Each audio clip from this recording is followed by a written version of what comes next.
Did you know that there was a Navajo Chiefs blanket sold several years ago for $1.5 million? $1,500,000. Congratulations, sir. Around the same time frame, Antiques Roadshow did an episode about a guy who had come up with a Navajo Chiefs blanket, and they estimated it between $300,000 and $500,000.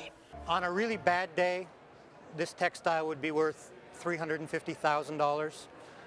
On a good day, it's about $500,000. Oh my God. And later they revised those estimates to $500,000 to $1 million. That's a lot of money for a Chiefs blanket. Hello everybody, Jim Olson here at Western Trading Post, and today we'd like to talk to you about Chiefs blankets.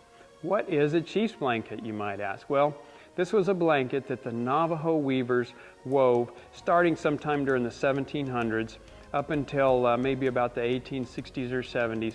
They wove it for wearing, a wearing blanket, and also for sleeping with at night. And why was it called a Chiefs blanket, you might ask? Well, did only the chiefs have them? No, not really. The Navajo people never really had a chief per se. They were a clan-based society and didn't really have a chief. But the blankets were so well woven, and they were expensive even back in the day, that they said that supposedly only a chief or some wealthy person like a chief could own one. So if you're looking at Navajo Chiefs blankets, we need to remember that there's really three phases in antique Navajo Chiefs blankets: first, second, and third phase.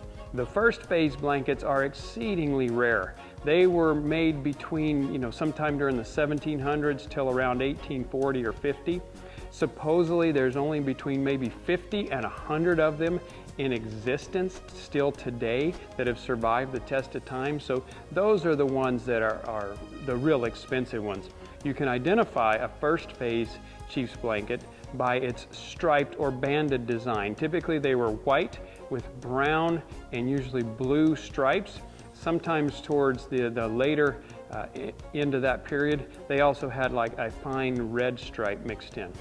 And then around 1840 or 50, there was a design change into what we call the second phase blankets. And this blanket on the left side of your screen is an authentic second phase Navajo Chiefs blanket. This one made between about 1850 and 1870. And a second phase design is identifiable because not only do we have the banded or striped pattern with the red, blue, brown, and sometimes a little red mixed in, but now we have a rectangular block pattern, usually 12 rectangular blocks woven into the banded or striped pattern. Around 1860 or so, they come up with another design change yet, and we refer to that as the third phase Chiefs blanket. Well, it's easy to identify a third phase Chiefs blanket because the design now had diamonds woven in, usually 9 diamonds woven into the banded pattern. The blanket here on the right side of the screen is an authentic third phase Navajo Chiefs blanket, but it was woven during the transitional period, this blanket being woven about 1890 or so.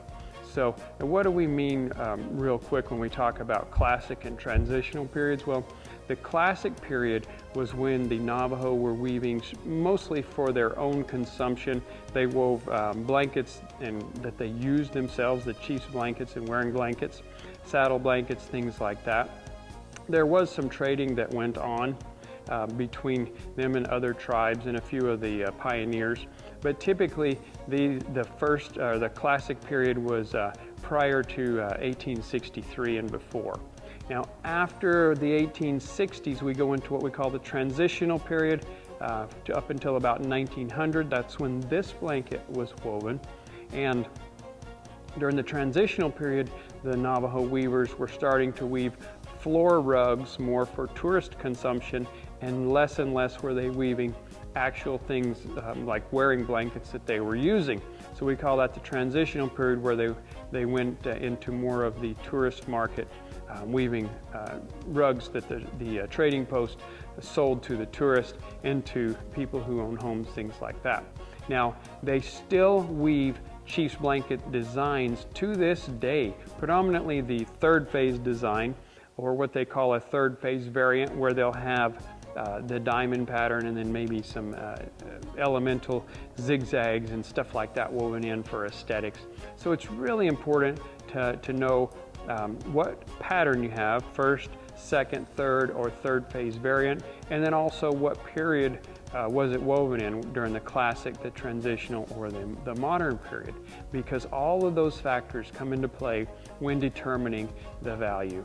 If we can ever help you out with anything, please let us know. Reach out to us, and you can contact us through our website, which is westerntradingpost.com.